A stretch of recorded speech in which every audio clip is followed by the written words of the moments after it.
না বাইরে যাবে না, সর না বুঝছি রে। এগুলো হচ্ছে ফুল চিংড়ি তো, হ্যাঁ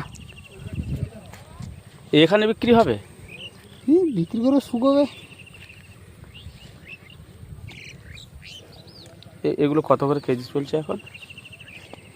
2 টাকা 30 টাকা, তখন কিরম হচ্ছে বউ। 1 কেজি নিয়ে যাবো এখানে। কি বলবো, শুকোতে হবে। নিয়ে আসি।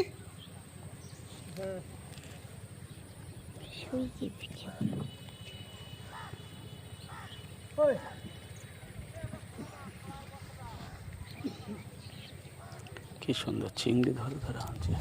ও আপনার চিংড়ি আছে, বড় মাছ নেই?